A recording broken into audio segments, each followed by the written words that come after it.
സുഖമാണെന്നുള്ള വിശ്വാസം. ഇവിടെ ഞങ്ങൾ എല്ലാവരും സുഖമായിട്ടിരിക്കുകയാണ്. അപ്പോൾ ഇന്ന് ഞാൻ നിങ്ങളുടെ മുന്നിൽ കൊണ്ടുവന്ന ഒരു പുതിയൊരു റെസിപ്പിയാണ്. അപ്പോൾ എങ്ങനെയാണെന്നുള്ളത് നേരെ അങ്ങോട്ട് കിച്ചണിലോട്ടാണ് പോയാലോ, വരൂ. അപ്പോൾ ഞാനിവിടെ ഒരു ചരുവത്തിൽ കുറച്ച് വെള്ളം വെച്ചിട്ടുണ്ട്. നമുക്കൊന്ന് ഗ്യാസ് ഒന്ന് കത്തിക്കാം. അപ്പോൾ ഗ്യാസ് കത്തിച്ചിട്ടുണ്ട്. വെള്ളം ഒന്ന് നല്ല പോലെ ചൂടായിട്ട് വരട്ടെ.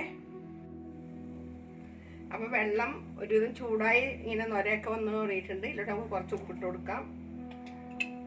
ഒന്ന് നല്ലപോലെ ഇളക്കിയതിന് ശേഷം ഇതിലോട്ട് നമ്മൾക്ക് ഞാൻ എടുത്തു വെച്ചിരിക്കുന്നത് സോയാബീനാണ്.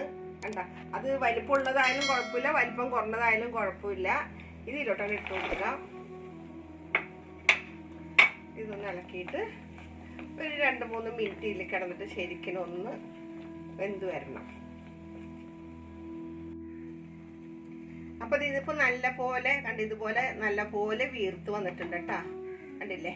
അപ്പോൾ ഇത് ഇനിയിപ്പോൾ നമ്മൾക്ക് ഇത് ഓഫ് ചെയ്തിട്ട് ഇതൊരു 2-3 പ്രാവശ്യം കഴുകിയിട്ട് വേണം നമുക്കിനി മറ്റു കാര്യങ്ങളിലോട്ട് കടക്കാനായിട്ട്, കണ്ടില്ലേ. അപ്പോൾ ഞാനിത് ഗ്യാസ് ഓഫ് ചെയ്തിട്ട് ഞാൻ ഇത് വെള്ളത്തിലൊക്കെ നല്ലപോലെ ഒരു 3 പ്രാവശ്യമെങ്കിലും ഇത് പിഴിഞ്ഞ് ഇത് പച്ചവെള്ളത്തിൽ കഴുകി എടുക്കണം കേട്ടോ. അപ്പോൾ ഞാനിതൊന്ന് ഓഫ് ചെയ്യട്ടെ.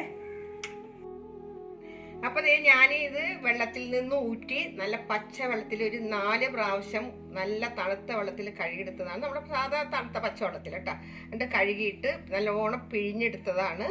ഇത് ഞാനിതൊന്ന് ചോപ്പറിൽ വെച്ചിട്ട് ഒന്ന് ക്രഷ് ചെയ്ത് കൊണ്ടുവരട്ടെ. അപ്പോൾ ഞാൻ സോയാബീൻ ഇതുപോലെ പൊടിച്ചെടുത്തിട്ടുണ്ട്. നല്ല അസലായിട്ട് പൊടിച്ചെടുത്തിട്ടുണ്ട്. ഇത് നമുക്കിവിടെ മാറ്റി വയ്ക്കാം. അപ്പോൾ ഞാനിവിടെ ഒരു കടായി വെച്ചിട്ടുണ്ട്. നമുക്കൊന്ന് ഗ്യാസ് ഒന്ന് കത്തിക്കാം. ഗ്യാസ് കത്തിച്ചിട്ടുണ്ട്. കടായി ഒന്ന് ചൂടായി വരുമ്പോഴേക്കും നമുക്ക് ഇതിലോട്ട് കുറച്ച് വെളിച്ചെണ്ണ അവിടെ ഒഴിച്ചു കൊടുക്കാം.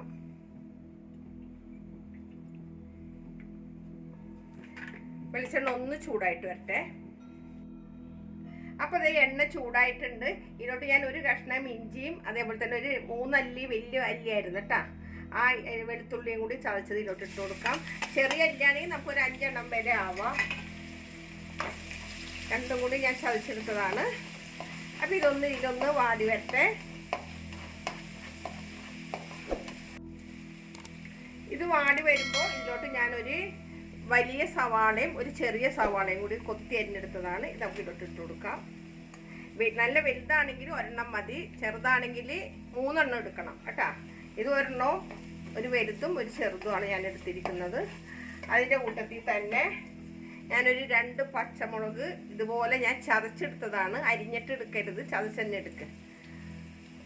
അതും നമുക്ക് ഇതിലോട്ട് ഇട്ടിട്ട് ഇതും കൂടി ഈ കൂട്ടത്തിൽ തന്നെ കിടന്നിട്ട് നല്ല പോലെ ഒന്ന് വഴറ്റിയെടുക്കണം.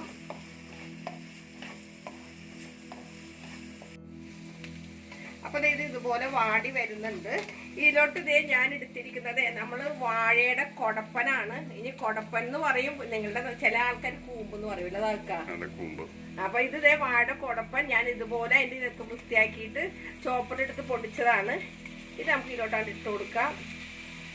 ചോപ്പറിട്ട് പൊടിച്ചിട്ട് ഞാൻ ഇച്ചിരി നേരം വെള്ളത്തിലിട്ട് വെച്ചത്. ഇത് നമ്മൾ അരിഞ്ഞ് വെച്ച ഉടനെ ആകുമ്പോൾ ഇതിൻ്റെ കറുത്ത കളറ് വരും. അത് വരാതിരിക്കാൻ നമ്മൾ വെള്ളത്തിലിട്ട് വെക്കണം, ലേശം മഞ്ഞൾപ്പൊടി ഇട്ടിട്ട്. അത് അങ്ങനെ കഴുകി വാരി എടുത്തതാണ്. അപ്പം ഇതെല്ലാം കൂടെ ഒന്ന് കൂട്ടി യോജിപ്പിച്ചെടുക്കട്ടെ. ഇതിലോട്ട് ലേശം ഉപ്പൊടി ഇട്ട് കൊടുക്കണം. ബാക്കി നമുക്ക് നോക്കിയിട്ട് ഇട്ട് കൊടുക്കാം. അപ്പം ഇതിൽ കിടന്നിട്ട് ഇതൊന്ന് ശരിക്കും ഒന്ന് ഇത് പച്ച ഒന്ന് വാടി വരണം. അതുവരെ നമുക്ക് ഇതൊന്ന് ഇളക്കി അടച്ചു വെക്കാണ്ട് തന്നെ നമുക്കിത് ഇളക്കി കൊടുക്കാം. അപ്പം ഇതൊന്ന് വാടി വരുന്നുണ്ട്. അപ്പം ഇതിലോട്ട് ഞാനൊരു 1/2 ടീസ്പൂണോളം മഞ്ഞൾപ്പൊടി ഇട്ട് കൊടുക്കുന്നുണ്ട്. അതുപോലെ തന്നെ ഇതിലോട്ട് ഒരു ടീസ്പൂണോളം മല്ലിപ്പൊടി ഇട്ട് കൊടുക്കുന്നുണ്ട്. പിന്നെ 1 ടീസ്പൂണോളം കുരുമുളക് കൂടി ഇട്ട് കൊടുക്കുന്നുണ്ട്. ഇതെല്ലാം കൂടി നമുക്ക് വീണ്ടും ഒന്ന് യോജിപ്പിച്ചെടുക്കണം.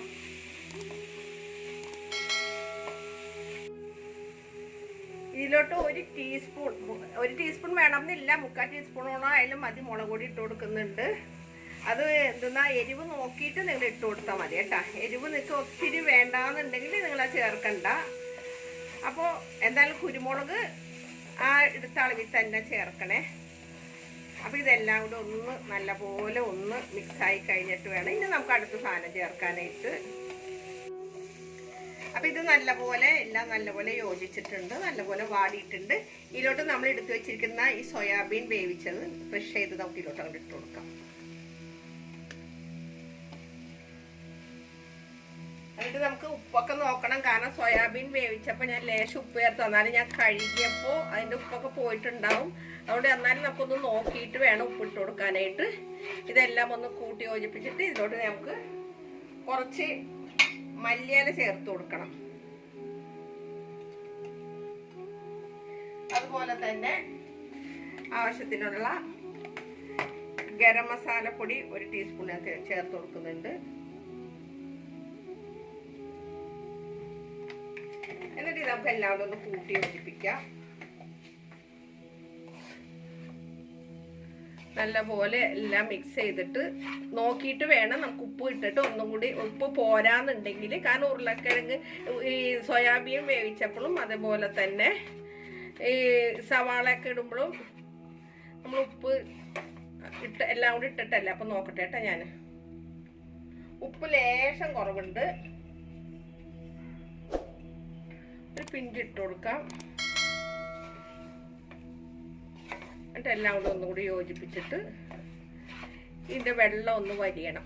ജസ്റ്റ് ഒന്ന് വെള്ളം ഒന്ന് വരിഞ്ഞു കഴിഞ്ഞാൽ ഇനി നമ്മൾക്ക് ഇതിലിട്ട് കൊടുക്കാനുള്ളത് ദേ, ഞാനൊരു 2 ഉരുളക്കിഴങ്ങ് മഞ്ഞപ്പൊടിയും ഉപ്പിട്ടിട്ട് ലേശം പേരിന് ഉപ്പിട്ടിട്ട് ഞാൻ വേവിച്ചതാണ്. ഇത് നമുക്കിതിലോട്ട് ഇട്ട് കൊടുക്കാം.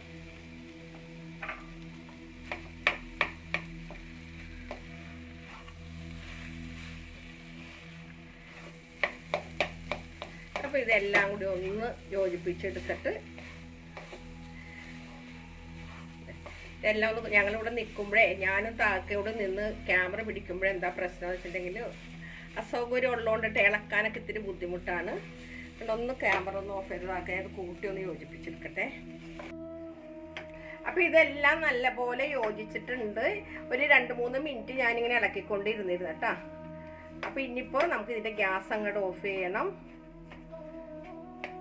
ഒന്ന് ഗ്യാസ് ഓഫ് ചെയ്യട്ടെ. അപ്പോൾ നമ്മളുടെ കൂട്ട് ഇവിടെ നല്ലപോലെ ചൂടാറിയിട്ടുണ്ട്. അപ്പോൾ വല്ല ഉടയാത്ത ഉരുളക്കിഴങ്ങിലുണ്ടെങ്കിൽ അതൊന്ന് നല്ലപോലെ ഒന്ന് കൂട്ടി കുഴച്ച്, ഉടയാത്ത കുറവാണ്, എല്ലാം നല്ലപോലെ ഉടഞ്ഞതാണ്. അത് കൂട്ടി യോജിപ്പിച്ചിട്ട് ഇവിടെയൊക്കെ ഓരോന്നിങ്ങനെ ഉണ്ട് ഉടയാത്തത്, നല്ലപോലെ ഇതിൽ കൂടി തന്നെ അങ്ങോട്ട് ഉടച്ചെടുത്താൽ മതി. എന്നിട്ട് നമുക്ക് ഇതിന്ന് ഓരോ ഉരുള എടുത്തിട്ട്, കാരണം എന്താ വെച്ചിട്ടുണ്ടെങ്കിൽ ഇതിപ്പോൾ ഇത്രയും ഉണ്ടെങ്കിൽ ഞാൻ ഇന്നിപ്പോൾ എല്ലാം ഞാൻ എടുക്കില്ല, അത്യാവശ്യത്തിന് മാത്രം എടുത്തിട്ട് ഇതുപോലെ ഉണ്ടാക്കിയിട്ട് നമ്മൾ ഏത് മോഡലിലാണ് കട്ട്ലേറ്റിൻ്റെ രീതിയിൽ ഏത് ഷേപ്പിൽ വേണമെങ്കിലും എടുത്ത്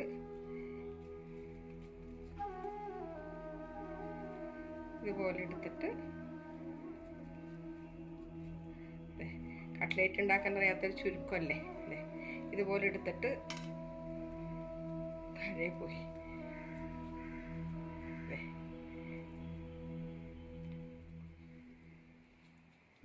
ഇവിടെ മുട്ടയുടെ അടിച്ചു വെച്ചിട്ടുണ്ട്, കണ്ടില്ലേ?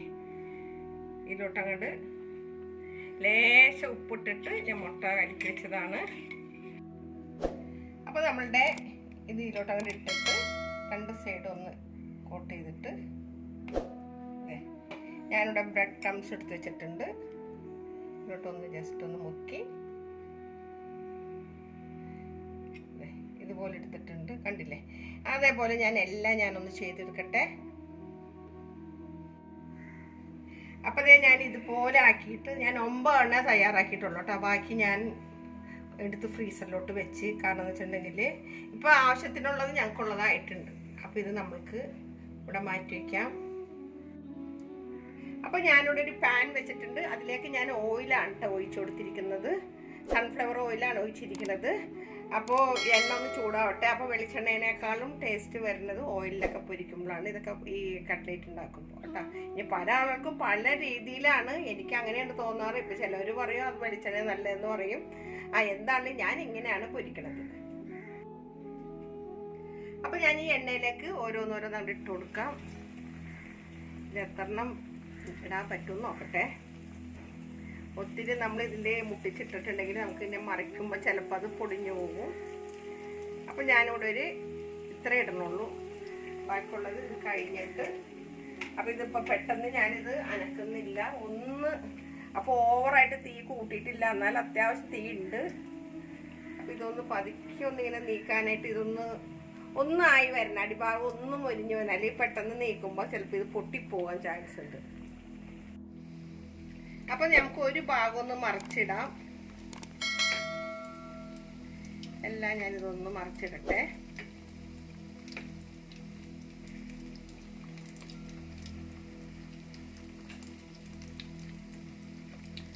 അപ്പോൾ ഇതിങ്ങനെ ഒരു വശം കൂടി മറിച്ചിട്ടിട്ടുണ്ട്. അപ്പോൾ ആ വശം കൂടി ഒന്ന് മൊരിഞ്ഞ് വരട്ടെ. അപ്പോൾ രണ്ട് സൈഡും മൊരിഞ്ഞിട്ടുണ്ട്. അപ്പോൾ നമുക്കിതവിടെ കോരിയെടുക്കാം.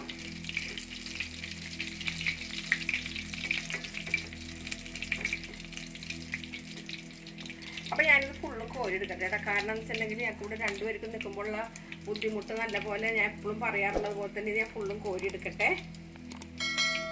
കോരിയെടുത്തിട്ട് ഞാൻ ഈ പ്ലേറ്റിലോട്ട് അങ്ങോട്ട് ഇട്ട് കൊടുക്കട്ടെ. അപ്പോൾ ബാക്കിയുള്ള ഇതും കൂടി അങ്ങോട്ട് ഇട്ട് കൊടുക്കാം. ഇനി 4 എണ്ണം കൂടി ഞാൻ എടുത്ത് റെഡിയാക്കി വെച്ചിട്ടുണ്ട്. ഇതും കൂടി നമുക്ക് അങ്ങോട്ട് ഇട്ട് കൊടുക്കാം. ഇത് ഫുള്ളും പൊരിച്ച് കോരിയിട്ട് കാണിക്കാം. അപ്പോൾ അതേ ഞാൻ എല്ലാം കോരിയെടുക്കണേ. അപ്പം എല്ലാം മൂത്തിട്ടുണ്ട്. മൂക്കല്ല, എല്ലാം നല്ലപോലെ മുരിഞ്ഞിട്ടുണ്ട്. ഇതെല്ലാം ഞാൻ കോരിയെടുക്കട്ടെ. അപ്പോൾ നമ്മളുടെ ഈ ഹെൽത്തി എന്ന് പറയാം, എണ്ണയിൽ പൊരിച്ചുകൊണ്ട് ഹെൽത്തി എന്ന് പറയുന്നില്ല, എന്നാലും നമ്മുടെ സോയാബീനും മറ്റേ വാഴയുടെ കൂമ്പൊക്കെ വെച്ച് തയ്യാറാക്കിയ നമ്മളൊരു ഹെൽത്തി ആയിട്ടുള്ള സ്നാക്സ് ഇവിടെ റെഡി ആയിട്ടുണ്ട്. തീർച്ചയായിട്ടും നിങ്ങളൊന്ന് ട്രൈ ചെയ്ത് നോക്കാം. ചെയ്തവരുണ്ടെങ്കിൽ അഭിപ്രായങ്ങളെല്ലാം ഒന്ന് കമൻറ്റ് ബോക്സിൽ ഇടാൻ മറക്കരുത്. പല ആളുകളും ലൈക്ക് ചെയ്യാനും കമൻറ്റ് ഇടാനൊക്കെ മറക്കുന്നുണ്ട്. എന്തുണ്ടെങ്കിലും നമുക്ക് നിങ്ങൾ പറയുന്നതാണ് ഞങ്ങൾക്കത് മനസ്സിലാക്കി വീണ്ടും അത് നല്ല രീതിയിൽ കൊണ്ടുപോകാൻ പറ്റുള്ളൂ. അപ്പോൾ എൻ്റെ വീഡിയോ ആദ്യമായിട്ടൊക്കെ കാണണമെങ്കിൽ തീർച്ചയായിട്ടും ഒന്ന് നിങ്ങളൊന്ന് സബ്സ്ക്രൈബ് ചെയ്യാൻ, തൊട്ടടുത്ത ബെല്ലൈക്കനോടൊക്കെ ഒന്ന് പ്രസ് ചെയ്തേക്കണം. അപ്പോൾ ഒരിക്കൽ കൂടെ നിങ്ങളോട് എല്ലാവരും നന്ദി പറയുന്നത് നിങ്ങളുടെ സ്വന്തം മാമിനി താത്ത. Okay bye, thank you.